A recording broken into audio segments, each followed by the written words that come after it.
dunia akhirat saya nggak ikhlas. Dia harus merasakan apa yang saya rasakan. Itu tadi, sakit saya Om, sakit saya Om.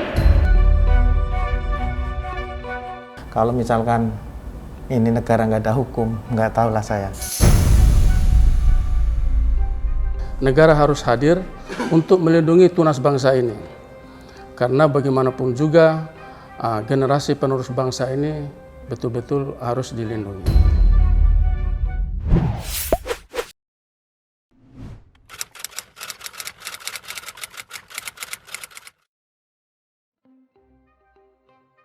Awalnya saya tidak tahu bahwa ada semacam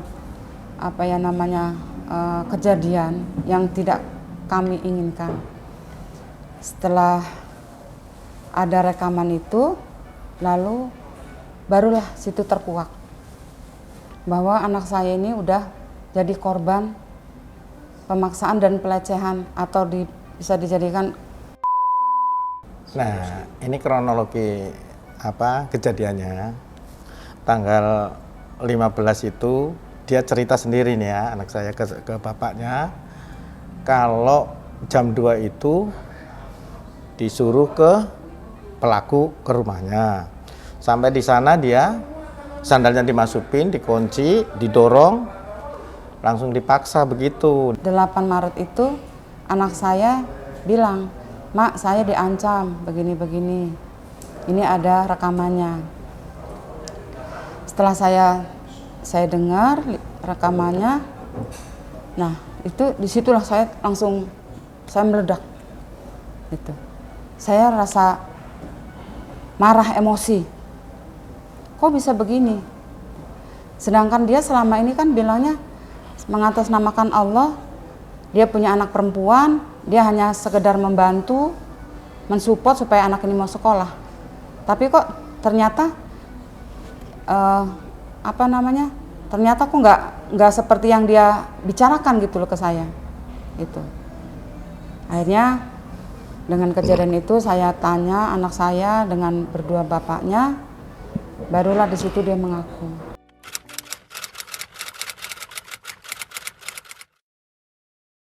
Ada, karena anak saya sakit.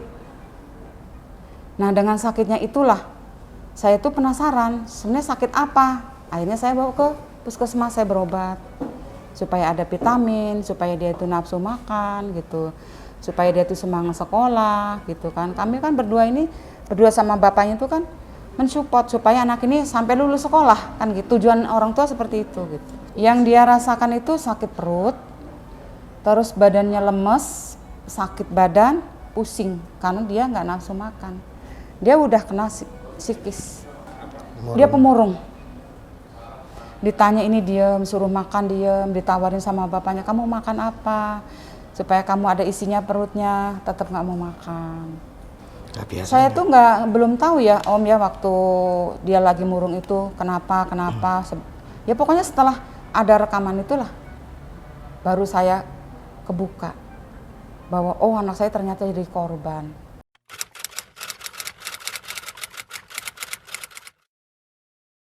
Nah, jadi selama ini dia kalau ditelepon itu nggak direspon, itu marah si pelaku ini. Akhirnya nyambanginlah dia ke rumah, datang. Tuh. Nggak direspon lagi, marah lagi, telepon. Dalam sehari telepon itu lebih dari 10 kali. Sering, sangat sering sekali. Lagi sekolah aja ditelepon.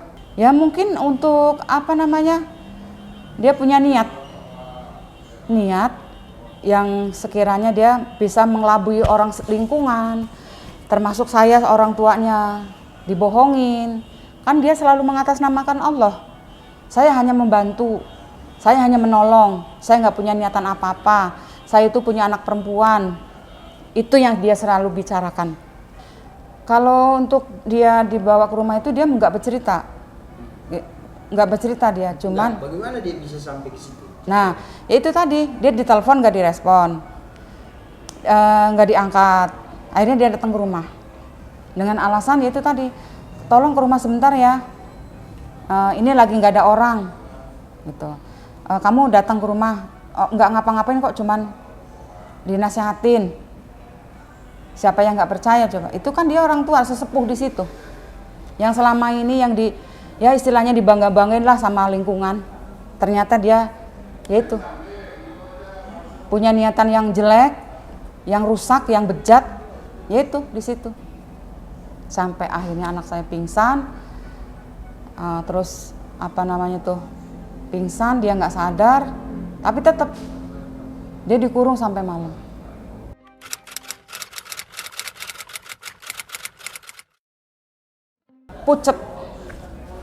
Pucet, lesu, dia nggak mau makan, yaitu akhirnya terus dia nggak mau sekolah karena merasakan sakit perut, sakit badan, lemas, pusing.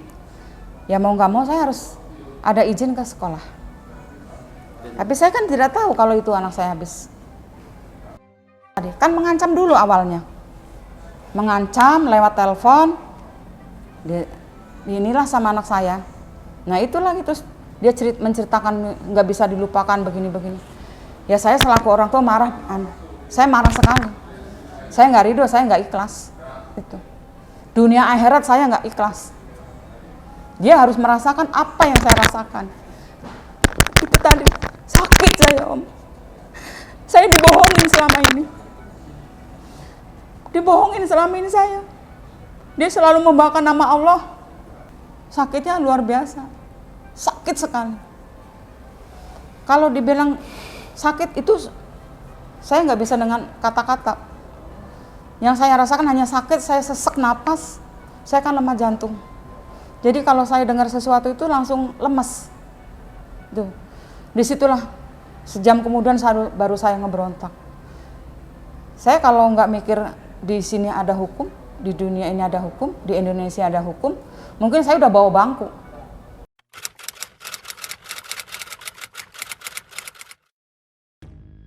Setiap hari ketemu, bahkan pernah ngopi bareng, yang ngobrol. Ya itulah, dia tujuannya punya niat baik, kata ke anak saya ini mau niat nolong, ngasih uang jajan, yang ngasih support supaya sekolah, yang sekolahnya itu semangat kan gitu.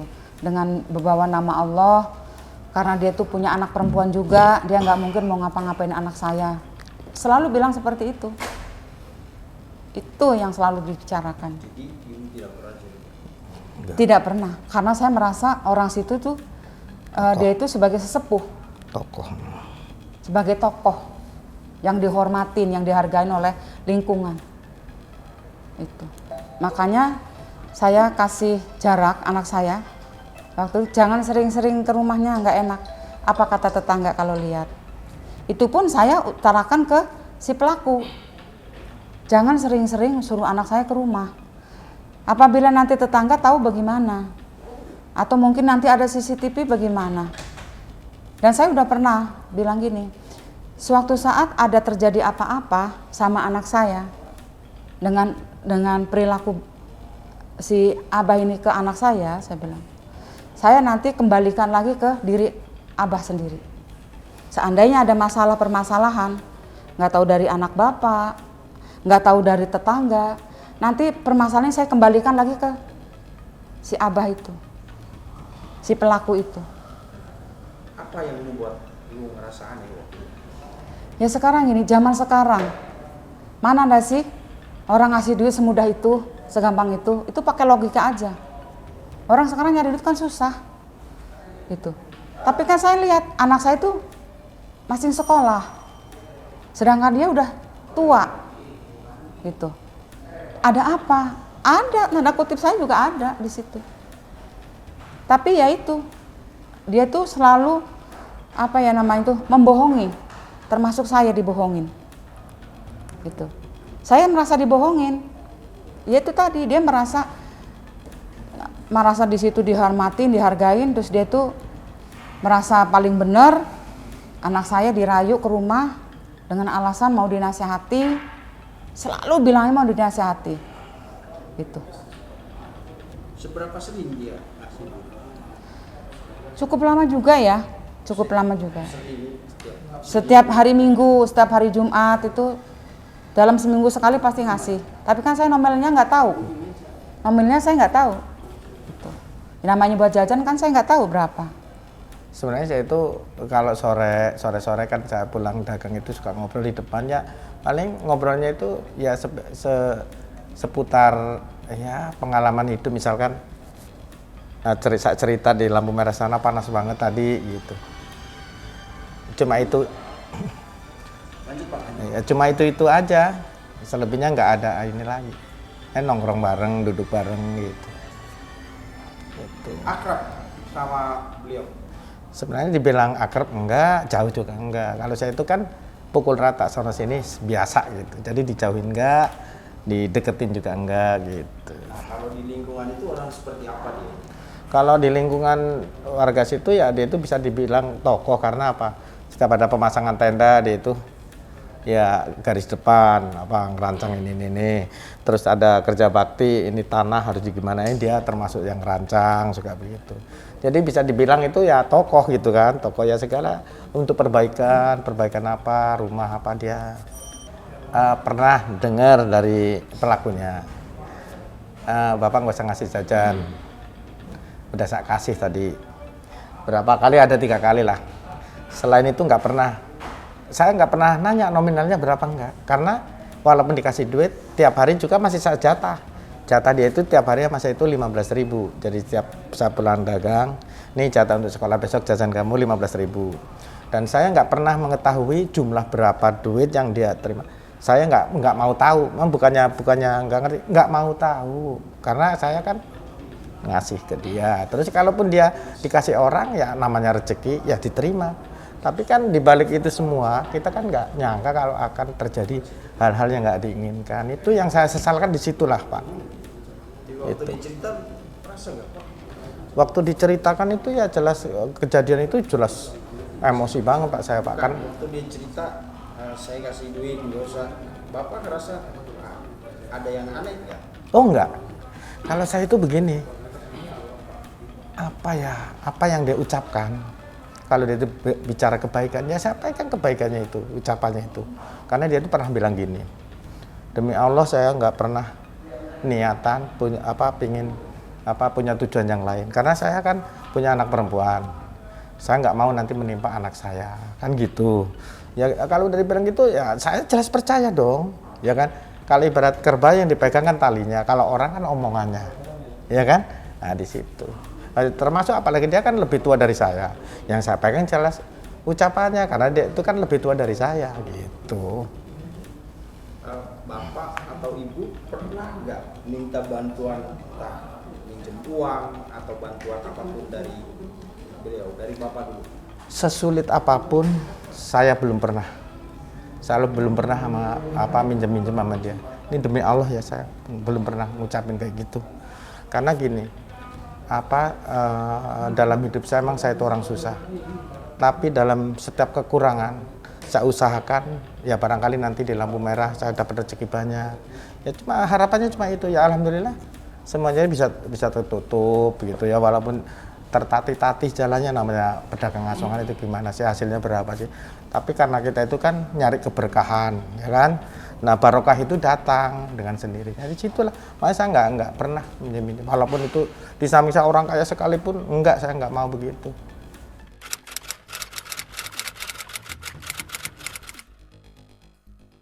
Ya, diancam. Habis Lebaran kemarin ini sebenarnya kita diancam keluarganya. Keluarga saya itu diancam.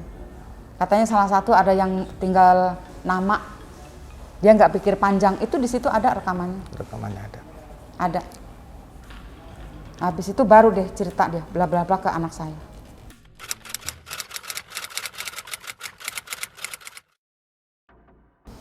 Ya habis itu kan terus kami dipanggil, ditanya-tanya kronologinya seperti apa. Ya saya ngomong apa adanya, nggak saya tutup-tutupin, nggak saya lebihin, nggak saya kurangin. Akhirnya si pelaku ini dipanggil, ditanyalah ya. Minta keterangan. Minta keterangan. Ternyata di sini masih, ya itu tadi, belok-belok, masih kebohong sono sini, masih menutupi kesalahannya, menutupi perbuatannya gitu, dengan membohongi kuasa hukum kami di sini. Tuh. Itu masih membohongi loh. Sampai sekarang masih ya begitu. Yang tadi kata ibu minta minta maaf kan? Minta maaf ya setelah di sini disuruh sama kuasa hukum saya, suruh minta maaf, ya saya maafin. Tapi kalau memang itu harus berjalan, proses harus berjalan, ya harus ngikutin. Tapi waktu kesini dia ngaku. Tidak, dia anaknya minta maaf. Saya bilang, tapi karena saya udah serahkan semua ke lawyer saya, ya saya nggak ada hak apa-apa lagi. Saya nggak mau banyak. Minta maaf atas apa? Ya mungkin kesalahannya yang dia lakukan, dia udah ngebohongin saya, dia udah bercerita ngefitnah sana sini, dia udah ya pokoknya udah ngefitnah sana sini lah ke orang-orang bahwa anak saya itu penipu, begini. Ya saya kan nggak tahu, namanya nggak tahu saya merasa difitnah, saya dizolimin di situ. Tapi akhirnya dia ngaku. Ya ngakunya di sini, di kantor, di lawyer saya ini. Baru ngaku di situ. Apa yang dia lakukan, ya itu dia ngakuin. Akhirnya bikin surat pernyataan. Jadi gini, dengan kejadian seperti ini, dan saya udah melapor ke pihak yang berwajib, itu nggak ada etikat baik datang ke rumah itu anaknya sama sekali. Malah dia itu menunjukkan bahwa itu sombong, punya kesombongan ke diri saya, ke keluarga saya. Jadi, ya itu. Akhirnya dengan saya langsung ke polisi ini, lapor ke pihak yang berwajib, tetap aja sampai saat ini, sampai detik ini nggak ada datang ke rumah anaknya minta maaf kesalahan bapaknya yang udah seperti nggak pantas lah disebut. Malu saya juga sebenarnya. Waktu itu memang langkah pertama kami lakukan somasi dulu, sesuai ketentuannya itu kami minta klarifikasi dulu. Akhirnya datang terduga pelaku dengan didampingi anaknya ini, kita menanyakan kaitan dengan perihal kronologi kejadian yang sebenarnya. Jadi memang terduga pelaku ini sudah mengakui semua perbuatannya dan sudah diakui bahwa memang ya disampaikan juga permohonan maaf, oke lah, tidak ada masalah. Tapi persoalan ini proses hukum tetap berjalan. Artinya dia harus betul-betul bertanggung jawab terkait dengan permasalahan ini. Sekitar tanggal 7 April 2025, jadi ada pasangan suami istri yang datang ke kantor kami, Raidin Anom dan Partners. Jadi suami istri ini atas nama Bapak Cahyo dan Ibu Rostina. Jadi beliau menyatakan ingin minta dibantu oleh kantor hukum kami terkait dengan permasalahan yang menimpa anaknya yang masih pelajar SMA, yang ditimpa musibah karena terjadi kekerasan seksual. Dari rangkaian peristiwa itu diceritakan oleh suami istri ini bahwa anaknya ini kok ada perubahan dari fisik. Jadi ada kecurigaan sehingga ditanyakanlah kepada anaknya ini. Ternyata kejadiannya sudah sekitar dari bulan Oktober tahun 2024. Jadi diceritakan pada sekitar bulan Maret 2025 karena adanya perubahan daripada fisik anak tersebut. Setelah ditanya oleh kedua orang tuanya, ternyata anak ini mengalami kekerasan seksual yang dilakukan oleh terduga pelaku yang berinisial H, yang kebetulan tetangganya sendiri yang tidak jauh dari tempat tinggalnya. Jadi dari rangkaian peristiwa tersebut diceritakan bahwa terduga pelaku ini melakukan aksinya selalu di bawah tekanan dan ancaman, sehingga korban ini tidak berdaya. Jadi mau nggak mau dengan sangat terpaksa karena di bawah tekanan dan ancaman, akhirnya dilakukanlah itu sampai lebih dari 10 kali.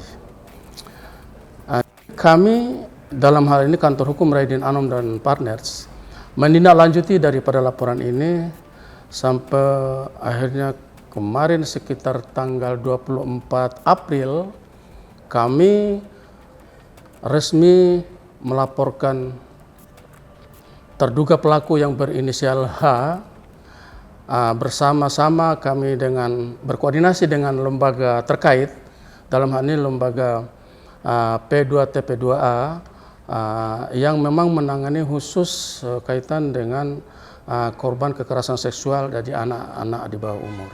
Karena anak ini dalam lindungan negara, jadi memang ada lembaga khusus yang memang menangani hal ini. Jadi kami sudah melaporkan secara resmi, ini bukti laporannya juga sudah kami itu didampingi oleh dari P2TP2A. Jadi intinya adalah dalam kasus ini negara harus hadir. Negara harus membantu karena ini kan tunas bangsa yang memang kewajiban negara untuk melindungi. Mari kita sama-sama kita kawal ketika dalam proses penegakan hukum nanti agar betul-betul sesuai prosedur hukum yang berlaku. Jadi jangan sampai nanti masalah ini berhenti hanya sampai di tingkat penegak hukum tingkat pertama. Ya, artinya apa? Ketika dalam proses hukum ini sekali lagi bersama lembaga perlindungan perempuan dan anak yang sama-sama mengawal permasalahan ini, kami sangat berharap dan sekali lagi negara harus hadir untuk melindungi tunas bangsa ini. Karena bagaimanapun juga generasi penerus bangsa ini betul-betul harus dilindungi. Jadi kami menunggu ini kan dari proses laporan ini, tindak lanjut dari pihak penyidik Polres Metro Kota Tangerang dalam hal ini untuk menindaklanjuti. Jadi sampai sekarang informasi pelaku masih ada di rumahnya dan kami berharap secepatnya diproses ya, agar kita khawatir jangan sampai nanti pelaku bisa melarikan diri atau menghilangkan barang bukti yang lain. Itu demikian. Kami RAP sepakat ini kami memberikan bantuan hukum secara cuma-cuma. Melihat dari keadaan secara sosial daripada korban ini, dan kami sangat berharap sekali negara harus hadir untuk membantu juga mengawal sama-sama permasalahan ini agar jangan sampai nanti ada pihak-pihak usaha untuk bermain-main dalam hal ini. Apalagi ini kan anak ini adalah tunas bangsa yang memang negara wajib melindungi dan wajib bantuan hukum juga, dan kami dalam hal ini kantor Raidin Anom dan Partners memberikan bantuan secara cuma-cuma. Dan mari kita sama-sama kawal ini bersama dengan lembaga terkait PPA dan P2TPA juga, P2TP2A juga sama-sama mengawal permasalahan ini agar sampai tuntas, sampai nanti putusan akhir di pengadilan itu. Jadi tidak ada toleransi karena ini kan kasusnya lex spesialis bukan pidana biasa. Nah, jadi itu yang kita harapkan. Sekali lagi negara harus ikut membantu melindungi karena ini tunas bangsa. Ya, memang apa yang disampaikan korban memang betul, selalu dalam ancaman, bahkan juga berusaha untuk bagaimana masa ini tidak dilanjut. Tapi kami akan secepatnya berkoordinasi dengan pihak kepolisian dan lain agar secepatnya agar terduga pelaku ini tidak melarikan diri. Jadi kami sangat berharap sekali tindakan cepat dari aparat penegak hukum dalam hal ini kan apabila laporan resmi kan sudah kita masukkan, dan dengan lembaga terkait yang berkaitan dengan perlindungan perempuan dan anak juga berkomitmen untuk sama-sama mengawal permasalahan agar secepatnya bisa diproses secara hukum. Jadi harapan kami dari kantor hukum, jadi instansi terkait dalam hal ini terutama lembaga negara yang berkaitan dengan perlindungan anak. Jadi mari kita sama-sama kawal permasalahan ini. Kita tuntaskan, sekali lagi negara wajib membantu untuk menindaklanjuti permasalahan ini agar betul-betul mendapatkan kepastian hukum. Karena ini sekali lagi lex spesialis. Jadi bukan kasus pidana biasa. Ini menyangkut masalah anak di bawah umur, tunas bangsa yang memang negara berkewajiban untuk betul-betul melindungi. Jadi harapan kami semua semua institusi penegak hukum dalam hal ini agar segera sama-sama mengawal kasus ini, jangan sampai tidak ada titik terang sampai nanti akhir putusan sampai di pengadilan itu. Kami sangat berharap sekali seluruh aparat penegak hukum untuk sama-sama mengawal masalah ini, karena masalah ini bukan pidana biasa, ini lex spesialis, kaitan dengan anak di bawah umur dalam pelindungan negara. Ini tunas bangsa, sekali lagi, jangan sampai masalah ini tidak ditangani betul-betul dengan serius. Itu harapan kami. Sekali lagi, kami dari kantor hukum Raiden Anom dan partners ya betul-betul secara cuma-cuma membantu untuk sama-sama menyelesaikan, mengawal permasalahan sampai tuntas.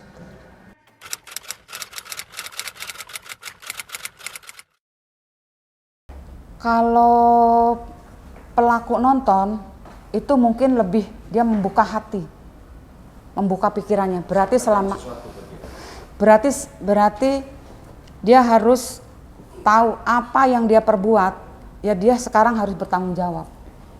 Karena dia sudah membohongin saya selaku orang tua korban, dan dia udah nyebar fitnah kemana-mana bahwa ini itu, tapi kan gak ada bukti. Buktinya ya ini kebenaran ada pihak saya. Sampaikan pesan ke pelaku. Tolong, selama ini saya cuma diam. Kamu minta maaf, saya maafin.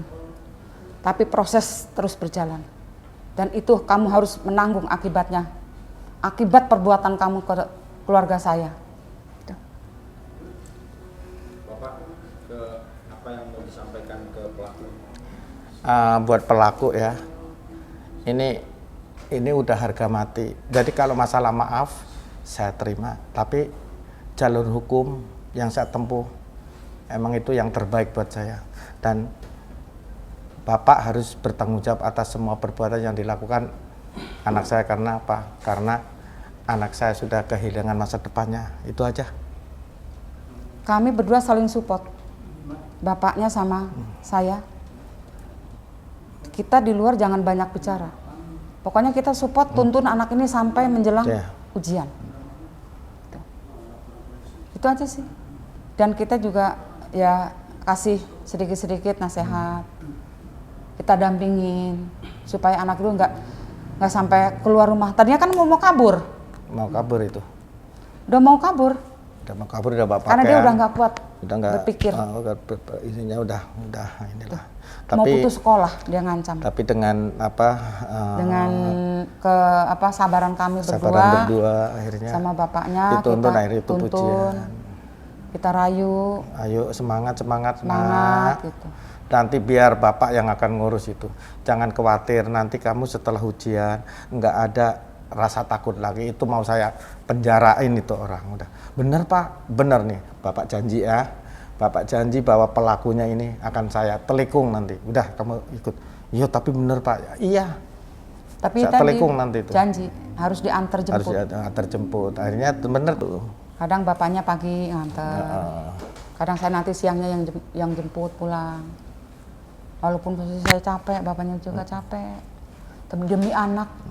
Sebenarnya saya begini, dari mulai anak pertama, saya mengharapkan anak-anak saya itu jangan seperti orang tua nanti nasibnya. Makanya saya walaupun hanya cari duit di jalanan, di lampu merah, pedagang asongan, tapi saya ingin benar-benar anak saya itu supaya nasibnya nggak kayak saya. Makanya saya sekolahin semuanya. Nah ini Serlintar juga udah menginjak kelas 3, supaya lulus nanti dapat ijazah sekolah. Tapi kalau misalkan masa depannya udah dihancurkan begitu, jelas ini harga mati ya. Buat saya itu harus menempuh jalur hukum. Nggak ada tawar-menawar lagi. Jalur hukum itu harga mati udah. Apa yang Bapak rasakan waktu adik cinta itu? Jelas rasanya itu ya jelas emosi banget. Kalau misalkan ini negara nggak ada hukum, nggak tahu lah saya. Mungkin, tapi kan saya berpikirnya ya udahlah, saya serahin ke jalur hukum, ke lawyer saya, udah supaya ini orang bisa diseret ke pengadilan dan bisa menerima hukuman yang setimpal. Itu harapan saya. Karena saya kan mengharapkan anak saya itu ya jadilah yang bermanfaat nanti kan. Tapi kalau udah dihancurkan begini, orang tua kan rasanya gimana gitu. Doa saya mudah-mudahan anak saya ini dengan jalan seperti ini, si pelaku udah di penjara, dia harus merasakan istilahnya anak saya biar bebas. Maksudnya bebasnya bebas bukan apa, hatinya sudah lega gitu. Sekolah udah tercapai, yang menyakiti dia itu, yang udah ini dia itu juga udah dipenjarakan. Itulah mungkin tujuan kami di situ.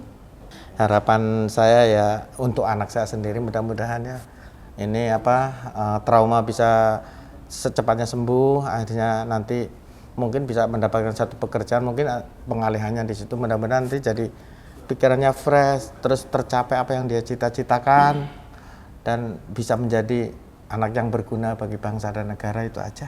Dunia akhirat saya nggak ikhlas. Dia harus merasakan apa yang saya rasakan. Itu tadi sakit saya, Om.